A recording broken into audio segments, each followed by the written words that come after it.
बर्फी तो आपण बहुत प्रकार खाइथिबे किंतु सागुदानार बर्फी केबे बनैछन्ती कि जदि ना ताले चलंतु आज आमे बनेबा सागुदानार बर्फी। चलंतु आरंभ करिबा नवरात्रि स्पेशल सागुदानार ए सुंदर मिठाटी। वीडियो को स्किप न करी मूलरू शेष पर्यंत देखंतु। जदि वीडियोटी भल लगे ताहले मो वीडियो को लाइक करंतु, चैनल को सब्सक्राइब करंतु। आपण मानक भल पाइबा ही मते आगो को नै परिबो। चलंतु आरंभ करिबा प्रस्तुति प्रणाली। एही रेसिपीटी बनिया पई हमको बेसी टाइम लागिबोनी, जमा 15 मिनिट पाखापाखी लागिबो। मु एठी प्रथमे गोटे गिना गुड़ नैची, से गुड़ को एबे गोटे बड़ गिना को बाहर करी नैची। एबे सेथरे हमें पानी अल्प अल्प करी मिसेबा। मु एठी अध गिना पानी नैची, जो गिना रे मापिकी गुड़ गोटे गिना नैथिली से गिना रे मापिकी अध गिना पानी नैची। चामच साहाय्य अल्प अल्प करी दउची। एठी जमा बेसी पानी आमर करिबार नै। गुड़ को पानी रे जेमिति मेल्ट हे परिबो बस सेतिकी करके हमको एबे गोटे साइड करी रखि दबा। एही सबो मिठार रेसिपी आपण उपवास बार व्रत रे सब रे बनांतु, नहले नवरात्रि आसुची आगु को आपण नवरात्रि भी बनांतु। देखिबे एटा बहुत बढ़िया लागिबो। एबे मु नैची गोटे गिना सागु, ता सहित गोटे गिना मखाना, अधा गिना पाखापाखी बादाम। एथिरे ही आम मिठा बनेबा। ता सहित हमको आउ दरकार आपण जेतिकी सागुदाना नेबे तार डबल नेबे क्षीर को। मु जेहेतु ये गोटे गिना सागुदाना नहीं से मु 2 गिना क्षीर नेबी।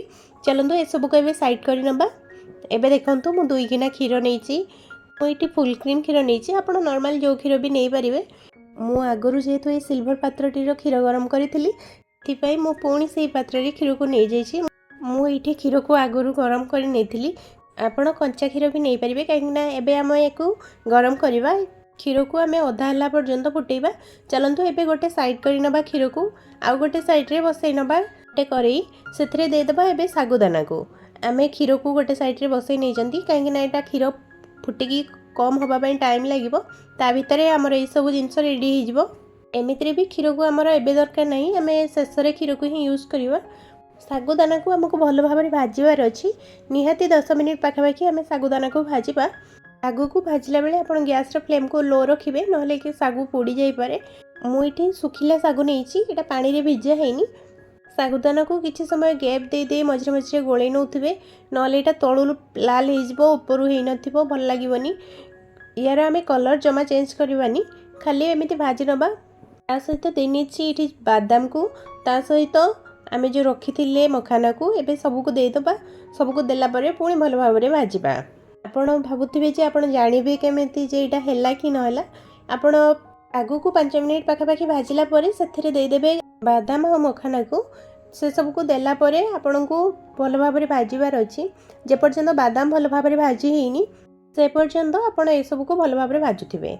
आप गोटे बादाम नहीं भी टेस्ट करके जानीपर भल भाव में हो गला कि नहीं।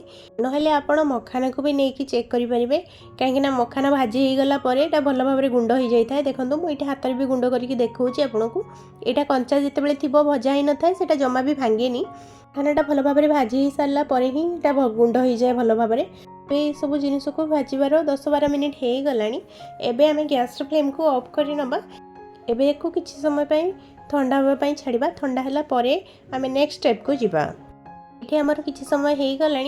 सागुदाना भी ठंडा हो गला। एबे चलतु ए सब को गोटे ग्राइंडर जार रे देदेबा एवं गोटे फाइन पाउडर बनै नबा। नवरात्रि रे आपण निश्चय बनातु ये बर्फी। मुझे सबको ग्राइंडर जार रे भरी दउची। एबे सब को भल भाव में गुंड करी आनिबा। वीडियोटी जदि भल लगु थाए ताले मो चैनल को सब्सक्राइब करंतु। मते बहुत सारा भल पाइबा दियंतु। आग वीडियो रे आपण मते बहुत सारा भल पाइबा देइचंती। सेही भली ए सब वीडियो रे भी आपण मते बहुत सारा भल पाइबा दियंतु। एमिति हेले मु आगु को निश्चय जाई परिबी। मु एठी सागु को भल भाव में गुंड करी नैची। एबे गैस ऑन करी बसै नबा गोटे करई। एबे सेथिरे दे दबा गुंड करी रखिथिबा सागुदाना को। एको आमे आउ किछि समय पे भाजीबा 2-3 मिनिट पाखापाखी। कहीं ना यहाँ न भाजिले ना यहाँ खाइला बेले टी दांतरे लगिज भल लगे जमा भी। आपड़ निश्चय भाजबे। आपड़ चाहिए ये घी भी यूज करेंगे। मु किंतु बिना घी यहाँ बनई। ଆପଣ ଚାହିଁଲେ ଏଠି 2 ବଡ଼ ଚାମଚ ଦେଶୀ ଗୁଆ ଘିଅ ନେଇପାରିବେ।